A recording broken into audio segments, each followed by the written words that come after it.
Okay, तो आज की क्लास में हम देखेंगे motion in a straight line. तो आइए समझते हैं। तो सबसे पहले एक मेरा स्टेटमेंट सुन लीजिए। Motion in a straight line is the simplest form of motion. Motion का सबसे सिंपलेस्ट फॉर्म होता है जिसमें मोशन का डायरेक्शन कैसा होता है? स्ट्रेट, सीधा। जब भी मोशन सीधा हो तो उसे क्या कहेंगे? Motion in a straight line. एक एग्जांपल देकर के आपको मैं इस चीज को समझाता हूं। Suppose this is the starting point, जिसे मैं चलिए लिख लेते हैं starting point.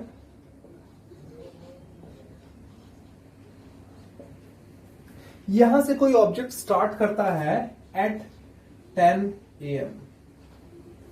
At 11 point, that object reaches to point A. At 12, the object reaches at B. At 13, or you can say 1 PM, the object reaches to C. At 2 PM, the object reaches to D. So in this case, the object is simply moving in a straight line.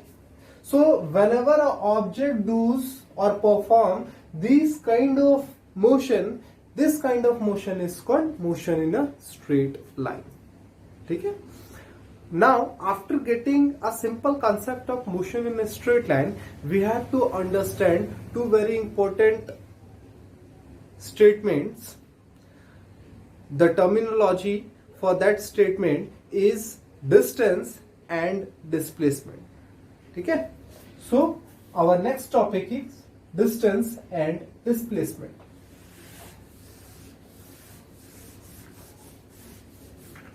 तो distance and displacement का जो terminology है, ये मैं आपको इन दोनों के बीच difference के टर्म में एक्सप्लेन करने की कोशिश करता हूं।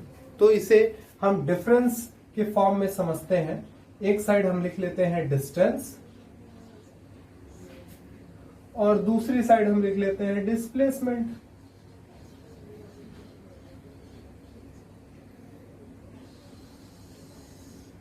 ओके, कुछ चीजें जो हम अभी तो मैं आपको स्टेटमेंट लिखवा दे रहा हूं, इसके बीच डिफरेंस बता देता हूं। जो चीजें हम यहां पे नहीं समझ पाएंगे उसको मैं अलग से आपको बताऊंगा। Don't worry about that. ठीक है, तो देखते हैं डिस्टेंस और डिस्प्लेसमेंट के बीच डिफरेंस। तो सबसे पहला पॉइंट, डिस्टेंस क्या होता है?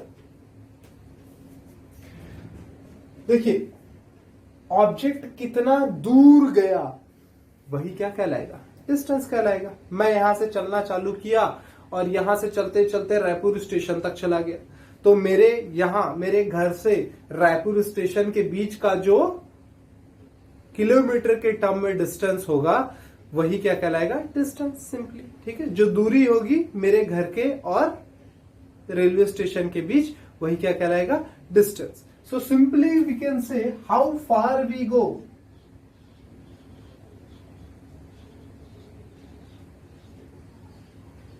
और how far the object has travelled. Object के टर्म में अगर आप लिखना चाहें,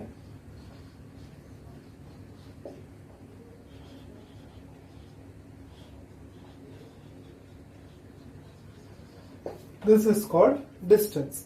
ठीक है, तो डिस्प्लेसमेंट क्या होगा?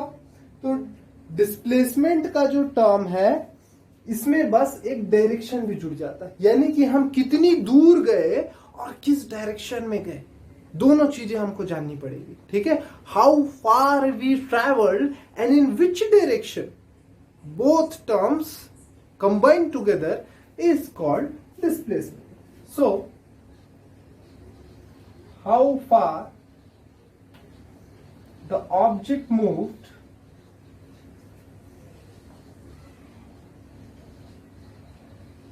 and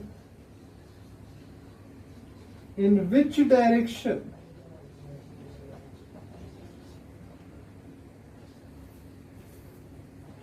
this is called displacement.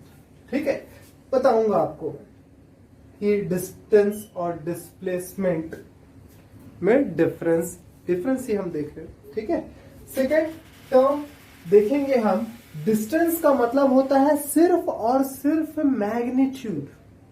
ठीक है, मैग्नीट्यूड यानी कि क्वांटिटी, जैसे कि 10 किलो, 50 किलो, 200 ग्राम, 4 किलोमीटर, 10 किलोमीटर, वो तो ग्राम वाला आपका वेट का हो गया। अगर डिस्टेंस की बात करें तो ओनली किलोमीटर, मीटर में टर्म, इस टर्म में हम बात करेंगे। तो जब भी सिर्फ किलोमीटर और मीटर की बात होगी तो वो क्या कहलाएगा? डिस्टेंस। और साथ में मैं बोल दूं 4 किलोमीटर स्ट्रेट, 3 किलोमीटर लेफ्ट, यानी कि डिस्टेंस के साथ डायरेक्शन भी बता दूं तो वो क्या कहलाएगा?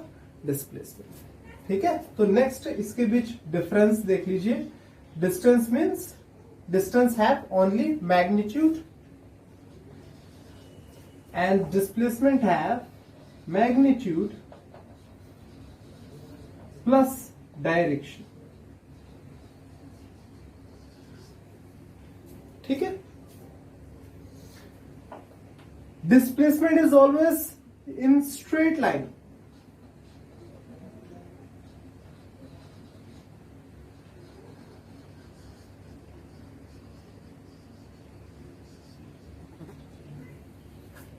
It may or may not be in straight line।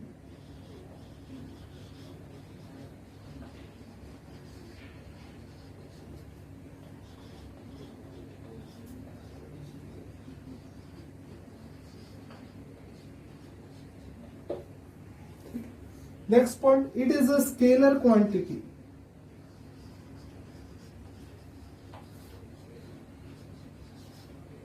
It is a vector quantity। अभी आपको नहीं पता होगा कि स्केलर क्वांटिटी क्या होता है और वेक्टर क्वांटिटी क्या होता है, मैं आपको बताऊंगा। ये पहले आप नोट डाउन कर लीजिए। हो गया होगा नोट डाउन? चलिए ठीक है, आगे बढ़ते हैं। अभी और इसके अभी आपको ये बस मैंने डिफरेंस बताया, आप एक एक करके समझते हैं एक्चुअल में डिस्टेंस क्या है और डिस्प्लेसमेंट क्या है। तो एक एग्जांपल के थ्रू आपको मैं समझाने की कोशिश करता हूं। Suppose this is our direction, ये है ईस्ट, ये है वेस्ट, ये है north and this one is south. Suppose any object started from origin, it moves 10 kilometer east, then 5 kilometer due north। ठीक है, कोई ऑब्जेक्ट था, इनिशियली वो स्टार्ट करता है ओ से जाता है ए पॉइंट पे, फिर ए से जाता है बी पॉइंट पे। बताइए ये ऑब्जेक्ट कितना डिस्टेंस ट्रैवल किया? ठीक है, तो इस केस में कितना डिस्टेंस ट्रैवल किया?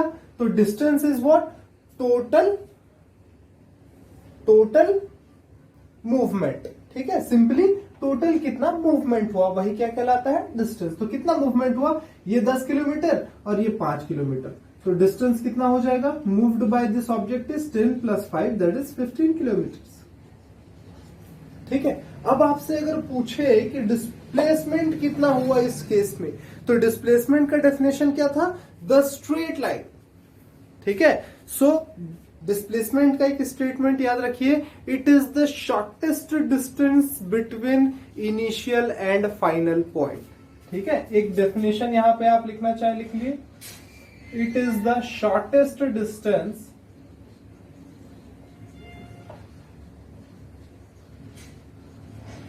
between initial and final point। ठीक है, और ये आपका डिफरेंशिएशन में ही आ जाएगा। डिस्टेंस के लिए क्या बोल सकते हैं हम? It is the total distance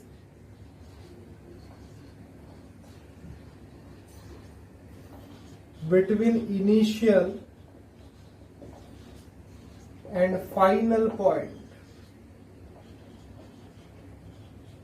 ठीक है, तो अब बताइए ये टोटल डिस्टेंस तो हमने निकाल लिया, that is distance is 15 kilometre. अगर डिस्प्लेसमेंट की बात करें तो shortest distance between initial and final, ये फाइनल है, फाइनली यहां पे आके रुका, सो बी इज फाइनल पॉइंट। तो इसके बीच शॉर्टेस्ट डिस्टेंस क्या है?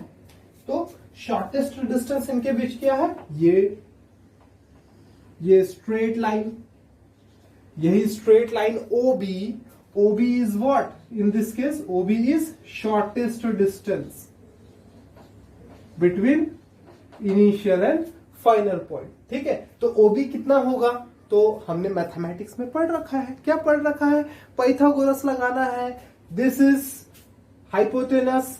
Consider anyone as a base and other one will become perpendicular. ठीक है, तो हाइपोटेनस कैसे निकलता है? हाइपोटेनस आपको निकालना होता है तो बेस का स्क्वायर प्लस परपेंडिकुलर का स्क्वायर. तो यहां पे 10 का स्क्वायर प्लस 5 का स्क्वायर, यानी कि 100 प्लस 25. ठीक है, तो ये कितना हो जाएगा? √125. ठीक है, क्लियर है? ओके, तो इसे और अगर आप सिंप्लीफाई करना चाहे तो 125 क्या होता है? 5 5 जा 25, 5 जा 125. तो ये 5 बाहर निकल आएगा, √3 किलोमीटर. ये आपका क्या आ गया? डिस्प्लेसमेंट आ गया. ठीक है, क्लियर है? तो अब आपको बहुत ही डीप में समझ में आ गया होगा कि डिस्टेंस और डिस्प्लेसमेंट क्या है और इनके बीच डिफरेंस क्या है. ठीक है, अब मैंने बोला था, एक और टर्म यूज किया था, distance is a scalar quantity and displacement is a vector quantity. क्यों ऐसा बोला? देखिए, अब समझ लीजिए. एक और ये आपने कर लिया होगा, लिख लीजिए. अब मैं इसे मिटा देता हूं, हो गया होगा. ठीक है, स्क्रीनशॉट ले लेंगे. देखिए, आपको जब भी लिखना होगा तो क्या करिए, तुरंत स्क्रीनशॉट ले लीजिए. ठीक है, और उसके बाद फिर या फिर वीडियो को पॉज करके लिखिए. पॉज करने से क्या है, अगर हिल विल जाता है तो आप स्क्रीनशॉट ले लीजिए और आगे बढ़िए. फिर वो स्क्रीनशॉट्स को एक बार में आप नोट डाउन करके बना सकते हैं. एक बार वन गो में आप वीडियो देख लीजिए, जो जो पॉइंट्स मैं आपको बोलता हूं कि लिखना है उसका स्क्रीनशॉट लेकर के रख लीजिए और फिर उसको वन टाइम में कॉपी में नोट डाउन कर लीजिए, सिंपलेस्ट वे. ठीक है, अब आपको मैं समझाता हूं स्केलर क्वांटिटी और वेक्टर क्वांटिटी क्या होता है. तो देखिए, सारे जो फिजिकल क्वांटिटीज होते हैं विच कैन बी मेजर्ड, वो सारे के सारे दो पार्ट्स में डिवाइडेड होते हैं. Either it is a scalar और इट इज अ वेक्टर. तो स्केलर और वेक्टर क्या होता है? The quantity which has only magnitude. ऐसे क्वांटिटी जिनका सिर्फ मैग्नीट्यूड होता है वो कहलाते हैं स्केलर क्वांटिटी. ठीक है, तो द क्वांटिटी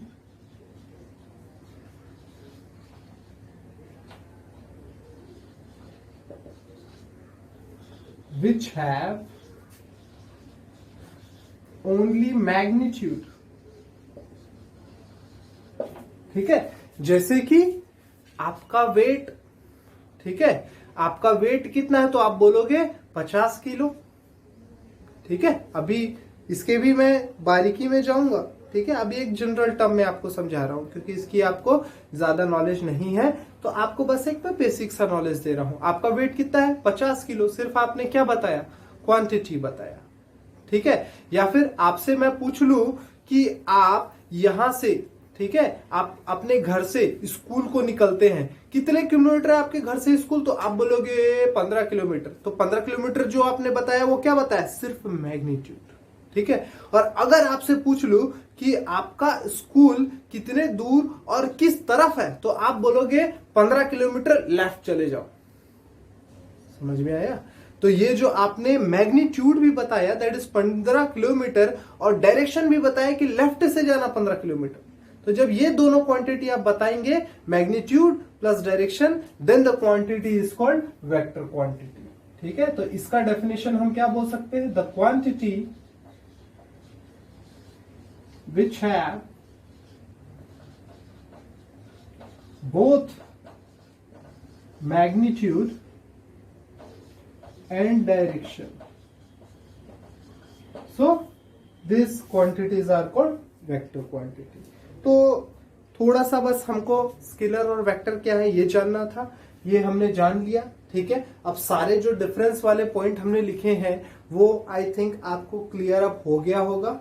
तो आज की क्लास में हम इतना ही करते हैं. नेक्स्ट क्लास में और एक लेवल बढ़ करके हम फॉलो करेंगे. ठीक है। और एक चीज मैं आपको बता दूं, जैसे जैसे हम क्लासेस करते जा रहे हैं अपने साथ आप एक एनसीईआरटी का बुक रखिए और एनसीईआरटी का बुक आप चेक करते चलिए कि हमने कितना सिलेबस करवा दिया है। जब आप चेक करेंगे मेरे वीडियोस को और आप एनसीईआरटी बुक को, तो आपको मिलेगा कि सेम पैटर्न में हम चल रहे हैं। तो इससे आपको एनसीईआरटी बुक को पढ़ने का एक हैबिट क्रिएट होगा। ठीक है, आप बेसिकली देखेंगे कि लोग क्या करते हैं, बहुत सारे रिफ्रेशर वाले बुक्स को फॉलो कर लेते हैं। तो रिफ्रेशर में मत जाइए। सिंपली आप सबसे पहले तो एनसीईआरटी बुक को पढ़ना सीखिए, क्योंकि अगर आप साइंस के बच्चे हैं तो क्लास 10th में, क्लास 11th में, क्लास 12th में अगर अभी से आप रिफ्रेशर यूज करना शुरू कर देंगे तो बाद में आपके लिए दिक्कत हो जाएगी। बाद में आप क्लास 12th आते आते तक कभी एनसीईआरटी की बुक खोल के भी नहीं देखेंगे, जो बहुत ही दर्दनाक होने वाला है। क्लास 12th में सारे क्वेश्चंस आपको मैं बता दूं एनसीईआरटी बेस्ड ही होते हैं, और बच्चे एनसीईआरटी पढ़ना ही नहीं सीखे तो कैसे बना पाएंगे। ठीक है, तो अभी से अपने अंदर हैबिट डालिए, एनसीईआरटी की बुक पहले फॉलो करिए। कोई रेफ्रेशर वगैरह कुछ खरीदने की जरूरत नहीं है, सिर्फ एनसीईआरटी बुक के थ्रू आप जाइए, बहुत अच्छा आपको नॉलेज मिलेगा। तो आज की क्लास में इतना ही, नेक्स्ट क्लास में हम फिर से मिलेंगे। Thank you.